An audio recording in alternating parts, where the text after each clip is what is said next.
and welcome to Sheffield Banjo Lessons. Thank you for joining me. This is going to be the first video in a series of videos that are going to get you started on banjo.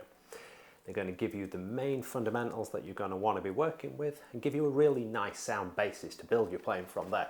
This first lesson is lesson 0 and it is bringing you all the information that you need before you actually get your hands on the banjo and start the playing part. So this is for all you diligent musicians out there that want to make sure you understand what you're doing and get your instrument ready to be played properly so that it pays you back when you're learning how to play. This video today will cover an overview of the 5-string banjo, a strap, picks and how to wear them, the tuning of the banjo and the different methods to learning that you can use. At the very end of the video as well, it's got my personal top tips that usually get left around. So hopefully these are the things you stick out for and you'll find the little secret ingredients that help you play. And remember to hit save on the video. That way you can rewatch this and see any of the elements that you need to rewatch and kind of get the idea again and have explained to you again. The video will also be split into chapters, so it's going to be really easy for you to navigate to the bits that you need to rewatch to really help get that grounding for you. Okay, so let's carry on. Let's have a quick overview of the 5-string banjo. So we call it the 5-string banjo, unsurprisingly, because we have 5 strings.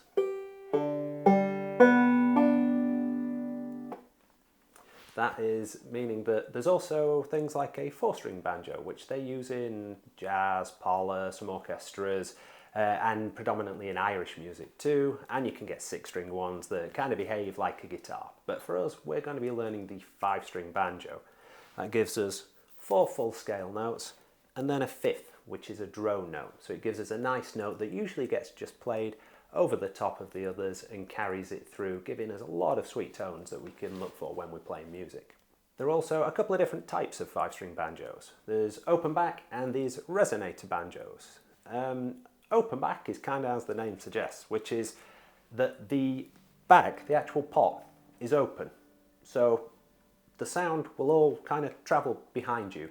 This one's quieter and sometimes they use them for claw hammer. They behave really nicely and give you that sort of old-time sound. But if you want something a little bit lighter or if you want something a little bit brighter and with a bit more oomph and projection, you're going to be wanting a resonator one like this one. And what the resonator is this wooden bowl around the back and it's curved. So all the sound goes, hits the curve, comes out, and is projected further forward into the room for you. And the last thing to cover is that there are a few different playing styles when it comes to the 5-string banjo. You'll have heard about bluegrass, I imagine, when you come into this channel, and that's generally the sort of the style, the family that we're going to be playing in. There's Scruggs, which is that real machine gun sort of bluegrass. There's melodic versions like the Kruger brothers, Bella Fleck. And then there's also other ways to play the banjo though, which are claw hammer and thumb lead. But for us, we're really going to be looking at getting these finger picks on and getting that driving tone from the banjo. Point number 2 in the video today is about wearing a strap and using a strap when you play the banjo.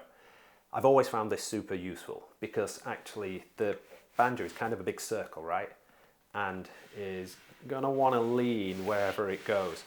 So if you wear a strap, it's going to hold the banjo in place for you and give you a lot less wrestling that you have to do. As you can see, mine just stays in place where it is, which means that when I'm playing, I don't really have to worry too much about where it's going to be. It's always reliable and in the same place, which means that my right hand can find where it wants to play that little bit easier.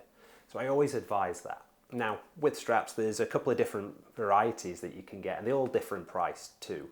The cheapest ones are little clip-on straps, which come with metal clips that just attach to either a strap attachment, little metal triangle if you have one on your banjo, or they'll just clip around these tension hoops as well. And they're the cheapest ones that you can get. After that, you can buy cradle straps like the one which is on my banjo, which, if you can see, goes all the way around the bottom of the banjo, if you can see the leather strap around here. what that is doing is actually connected through, and it's holding the banjo for me. So it's holding it in position. I like those the best. I find them helpful for dispersing the weight, and actually I think they kind of keep the banjo in the most accurate position for playing. So they're my personal favourites. There's also a third option, which is by Neotech, which are big padded straps over the shoulder, and they clip on as well. So they have their own plastic clips that they clip onto. They come in different widths depending on how much comfort you want and how much weight you want to release from the banjo. They're really helpful if you've got a case where you can't fit the strap on with the banjo when it's travelling and it's all screwed up and getting all sort of like folded and creased. So you can actually take that off and just put the rest of the strap in a different part of the case or your bag. So they're super helpful too. So those are the three types of strap. You've got your clip strap, you've got your cradle strap, and you have your kind of hybrid Neotech ones where they clip, remove, but still disperse all the weight for you in a really comfortable way. Now let's look at the picks that we're going to use when we're playing banjo. We're doing bluegrass style, so we're going to need to play with 2 finger picks and 1 thumb pick. Okay, so the thumb pick is going to be usually a little metal or plastic pick. Looks like a P or a D or something like that, and it's going to just slot over the thumb, and it's going to face down at a sort of right angle. Students will ask me, do I need a metal or a plastic thumb pick? And being completely honest, it does not matter. You can play with either. If you get plastic thumb picks, make sure you pick up a spare because they can snap every once in a while. But when it comes to playing, you don't need one or the other, you just need a thumb pick. The plastic ones are going to be softer to wear, they're going to have a slightly softer sound on the string. I prefer the metal ones because they give you that slightly more dynamic tone, but either is absolutely fine. When it comes to the finger picks, you're going to need one on your index finger and one on your middle finger. And we're not wearing them like fingernails. We are going to wear them on the underside of our finger, and they are going to be here, and then they're going to scoop up towards the ceiling. Now, they will have either 2 adjustments, one at the left and right of the finger that you will squeeze in to get round there, or sometimes they come with 4 to make it just a little easier, especially if you have either really small or really large fingers. So they're going to be super handy for you as well. You can get them by brands like Propic, however you pronounce it, and generally just at most guitar shops or banjo shops as well. Now, they will feel a little bit uncomfortable when you get started, and that's kind of sadly to be expected, but as long as your finger doesn't go blue, you're all good. Just keep going, take them off if they hurt a little bit.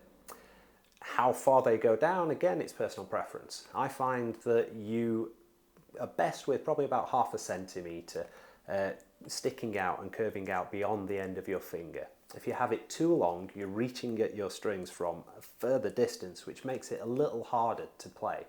And if they're too close, it's the opposite side, they're too close. You can't get away from it quite as much, and you've got more chance of catching the actual pad or nail of your finger on the strings themselves. So I find that's the real sweet spot, about 1/2 centimetre that you have sticking out. Point 4 is before we start to play the banjo, we want to get it in tune, which means we want to make sure that all the notes are reading as the notes they should be so that we can play banjo. So my first bit of advice here is get yourself an electric tuner. Most of the cheap ones work absolutely fine. I use a Boss TU10 clip-on, and you can also buy ones by Snark and D'Addario that are fine as well. What you're going to be doing is clipping that on the top of your banjo, and when you play the notes, it's going to read generally the vibrations that work through, and it's going to give you a note that it thinks it is. Now, what we're going to tune our banjo to is what we call open G tuning, which means that if we play all the notes together at one, they ring out as a G chord. So it's tuned open, so we have something that sounds nice without having to fret anything. And those open strings really come in handy when we're playing multiple sort of picking patterns and having open strings that still sound right over everything else that we're fretting. So with that in mind, I'm going to tune mine up now. And if you don't have a tuner, you can always try and tune yours to the pitch that mine's at and see if you can at least get close to it before you pick up a tuner. So I have my Boss TU10 here, and I'm going to clip it onto the headstock of my banjo.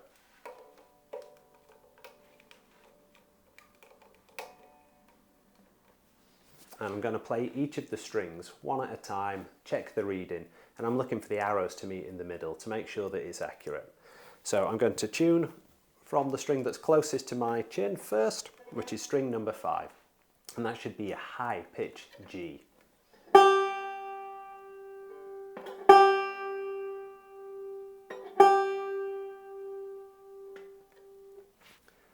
So when you're tuning, you kind of want to play it, let it ring, and let the tuner kind of read what's going through first of all before you start playing too much and sending too much information through.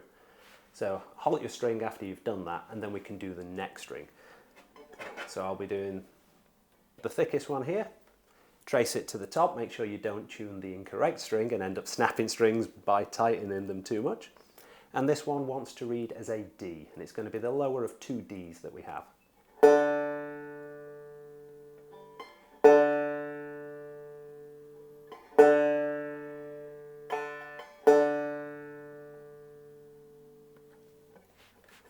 The next string down from this is going to be our middle string, which is going to be a G as well.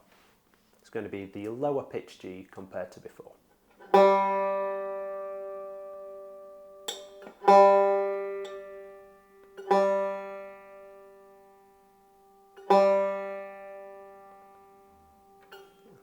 There we go.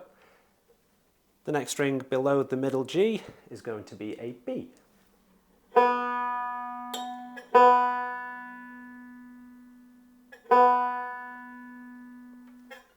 And finally, the string that is closest to the bottom, we are going to tune to a D. It will be the higher D compared to the lower D we have on the other string.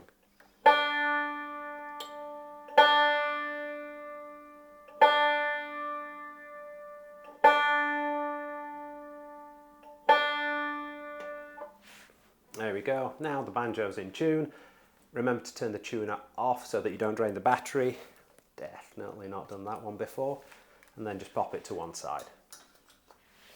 So again, if you want to tune your banjo to mine, I will just work through the strings for you now so that you can try and match the pitch.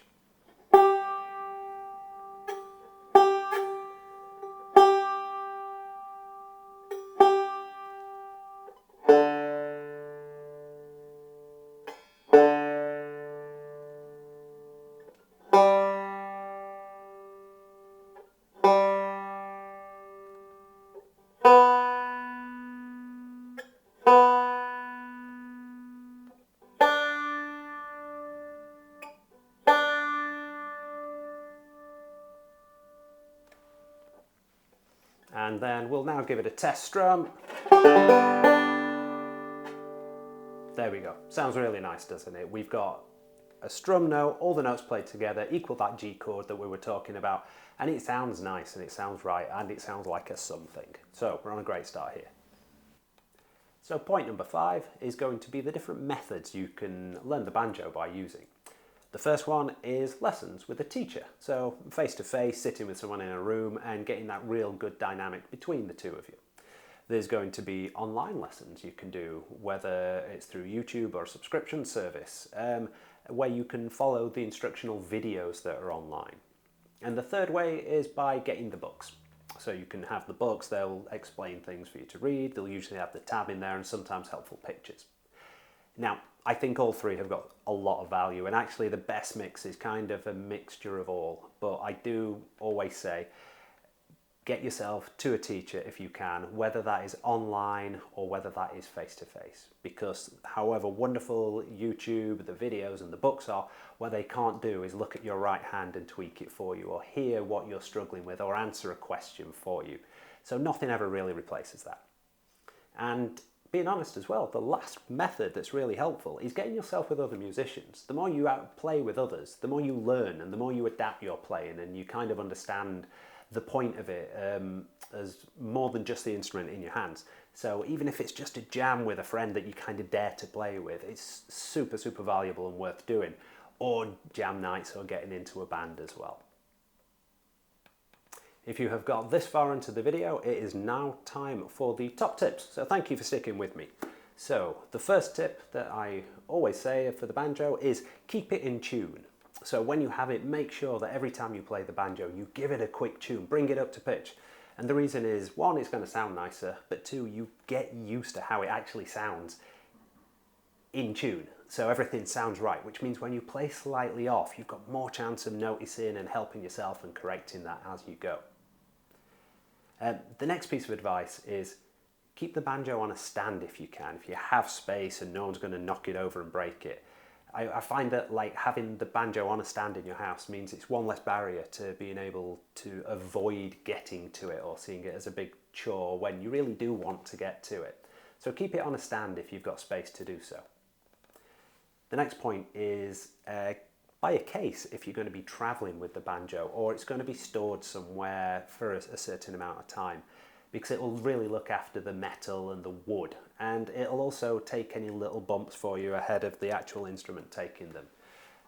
You can buy soft cases and you can buy hard cases. Again, it depends on what you're wanting to carry. The soft cases are usually with straps and like backpacks. It could be a lot easier, but they're not as protective as the hard cases, which have got the sort of styrofoam and a hard shell to it, but they're usually a bit heavier and harder to fit in different places. The advice I do give is if you do buy a soft case, do make sure that it says that there's like 1.5 or 2 centimeters of padding in that case to make sure it's going to really look after the banjo itself. Okay. The next top tip is practicing. And a lot of my students will say, how long should I practice for?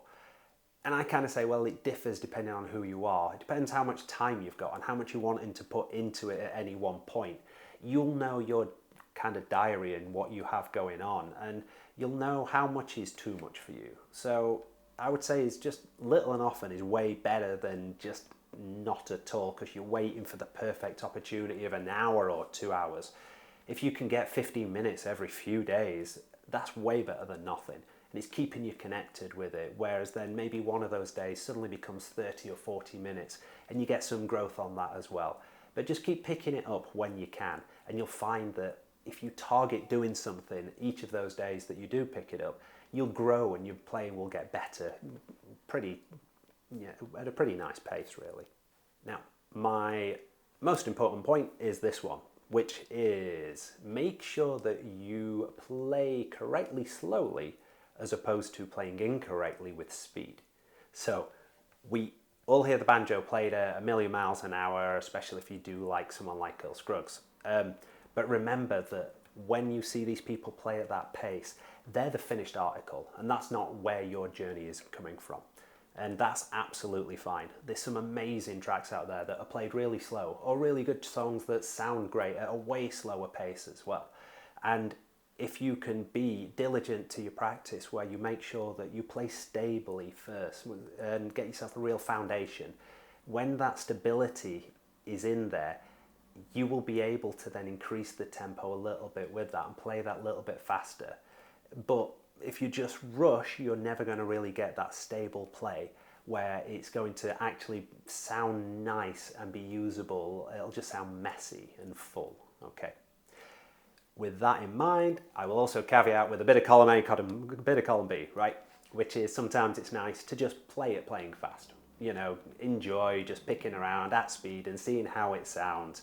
But just remember that if you're going to be learning the instrument quite diligently, that's not the thing that's going to get you better. The thing that's going to get you better is focusing on what you're playing, making sure it's correct at a controlled pace, and then increasing any pace you wish to when it's nice and stable in your hands. Okay.